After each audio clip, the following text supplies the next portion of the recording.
Hello and welcome to D20 Woodworking, and today we are continuing our series of favorite aspects for each hero, right? Where we're going to go through all the heroes in the game and talk about our favorite aspect for each one. We already did the core box in the first cycle. It's up in this corner, I'll probably put it, but you can check out that video. And today we are continuing with the heroes in Rise of Red Skull and the Wave 2 heroes. So there's not going to be a lot to talk about, but we do need to mention a few quick things. One, all of this is done from the lens of a solo player, right? So these are the heroes I think are best played solo, or the aspects for the heroes played best solo.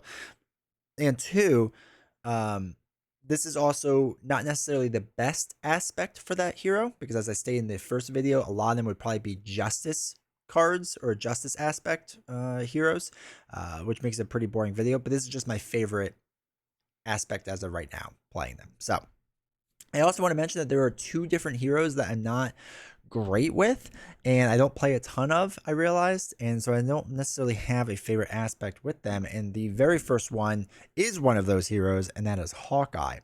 Now, I know a big part of my community really likes Hawkeye, and a big part of the community as a whole really likes Hawkeye. He's just a hero I just haven't played as much as I probably should. My biggest complaint, I guess, with him is that his 9 hit points, right? 9 hit points is really, really rough, and his kind of reliance on the bow could be a bit rough. But the thing is, like, he's still fun. He's still enjoyable.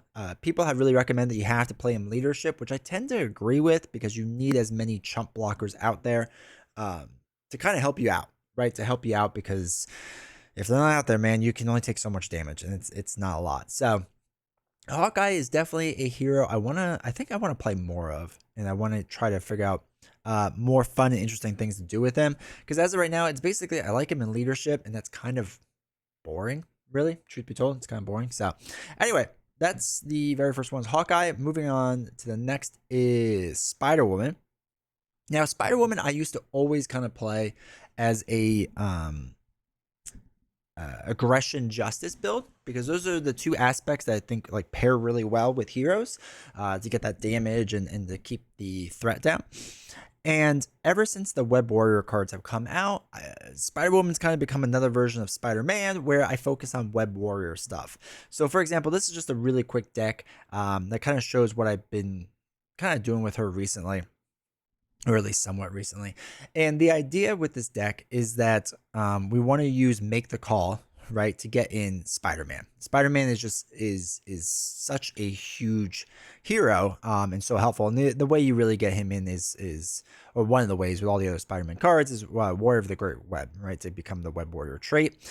So that this way you can ready up Spider-Woman, and this could be huge because of her superhuman agility. When you play an aspect card, she gets +1/+1/+1 until the end of the round, right?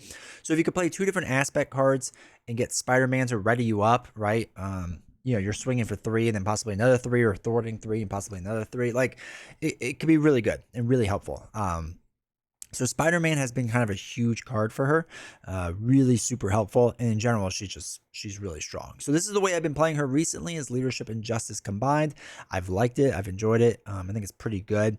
And I need to kind of expand more, I think, because I've been doing a little too much of Spider-Man, Spider-Woman with the Web Warrior trait, right? Leaning too hard into it. And the fact is the Web Warrior cards are super strong, maybe too strong. So it kind of, not that it makes the game easy or anything, or easier, but it's just that it kind of becomes repetitive. And I think I'm getting a little tired of that, I guess. So yeah, that's how I've been playing her recently. I want to try new other things with her. I'm not 100% sure what yet, but we will do some other stuff with her soon. So the next hero is a hero that I like, but I just have not played Ant-Man in like quite some time. So for those that don't know, between Ant-Man and Wasp has always been my more favorite hero. I think she's a more interesting hero. People really like Ant-Man because his self-contained set, I think, is pretty darn good, right? Like, all of his cards are pretty good. Just flipping up to big Iron Man deals the damage to an enemy, while flipping down a little Iron Man removes a threat from a scheme, which is kind of huge, right? It's not even thwarting, it's just removing a threat. This isn't like, you can't be stunned for this because it's just dealing damage. So it's all been pretty powerful. Giant Stomp is insanely powerful of a card. Hive Mind's pretty good. Like, Resize is pretty good with being able to draw a card and change size. Like, his deck as a whole is really strong and is really good. And Ant-Man's helmet's really good too. Um, and I feel like because his deck is so strong, I haven't really worried about what aspect he's in. Generally, I've played Ant-Man and Leadership.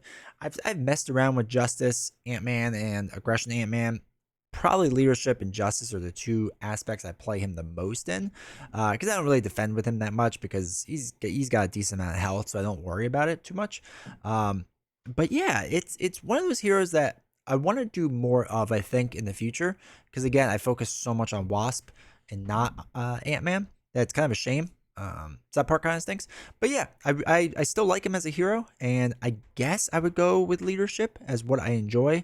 Um, but it's not like, I don't know. I don't know if I really have a favorite. I think that's the weird thing with Ant-Man, because his cards are so good that I just, whatever aspect I run is kind of good enough. So kind of going along with the opposite of that is Wasp, who is one of my favorite heroes in this game. I absolutely love Wasp, and I think she's a more interesting design than Ant-Man is.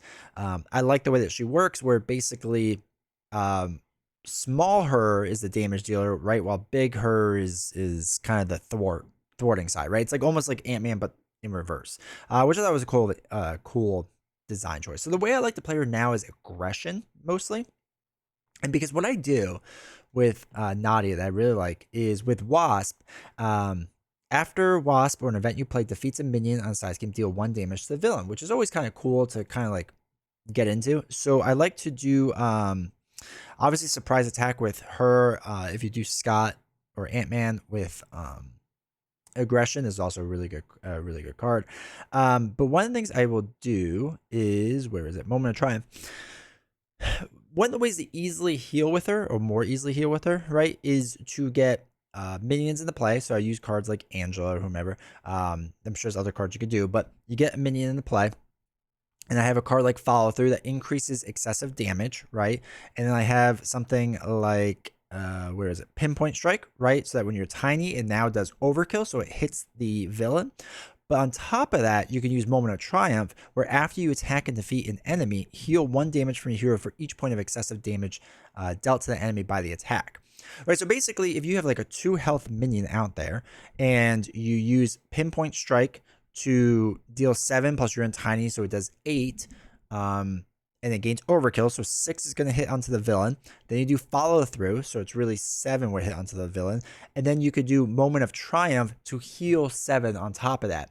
It's kind of how I've been playing her, and I've really enjoyed it. I think it's really, really fun way to play her. I think it's kind of interesting. And same with this, deals 6 damage to a minion. For each point of excess damage dealt by the attack is to remove some threat off the main scheme. I haven't completely figured out exactly how I want her to go. There's a couple of these cards I probably take out. But the big thing was Moment of Triumph, basically used with Pinpoint Strike and having Follow Through, because being able to increase the amount by 1 is essentially an extra health if you can time it right. So that's kind of how I've been playing her, and I think I've really enjoyed it. The other big thing is that you can use Ingenuity with her, because she is the Genius trait, which is really, really, really, really, really nice. So being able to use Ingenuity gives her kind of a cheap resource generator, right? Only at 2 costs. That's really helpful. So yeah, overall, I've always really liked her kit more than Ant-Man's, and this is the way I've been playing her. In the past, I was a big Justice user of her, but I like this. I like this system. I think this works pretty well. The big thing is just figuring out different ways to keep the amount of threat down. Now, again, this is more of a minion slaying deck, but it does work somewhat well as long as there's like a couple minions in there that you can heal off of and or reduce threat from. So that's how I've been playing Wasp and enjoying her. Next up, we have Quicksilver, who's always kind of an interesting hero. There was so much hype around him when he came out, and then I feel like nobody plays him anymore, except for maybe Nelson. But he was a guy that his kit is so well-rounded that I don't think it leans into any one aspect really well, with the exception of probably protection. I think protection, it makes the most sense in, because of when you use a basic power, you can ready him once per phase, right? So not once per round. So that's huge with protection, and kind of like really gearing up your cards in protection for him. There's a lot you can do. And then when it comes to the attack side, being able to get that attack in or 2, and then you're going to ready up anyway. It's kind of really powerful. I think protection is really the only kind of way for me to play him right now, and I think it's the best way to play him. And just building out a good defense deck that can block a lot, I think, especially when you get accelerated reflex with friction. Yeah, friction resistance. There's just so much that he can do. He's a more versatile hero than I remember. And protection just seems to make the most sense with him. It really does. So, and he's one again, and not when I need to get to the table more, but the past few times I have, protection was the way to go, and it definitely seems like it. So, the last one is my absolute favorite hero, and that's Scarlet Witch. My absolute favorite hero, and this has always been a weird one because the game, I think, has her come in Justice, right? Yeah, so they have her come in Justice, and she has really great Justice cards.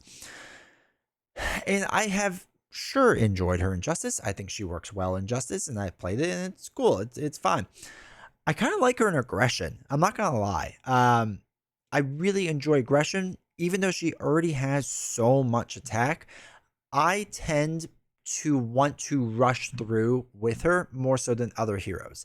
And the reason being is because she's burning so much of the encounter deck already with her whole Hex Bolt or using the Chaos Magic, right? Or Molecular Decay. Like all these cards are burning through the encounter deck.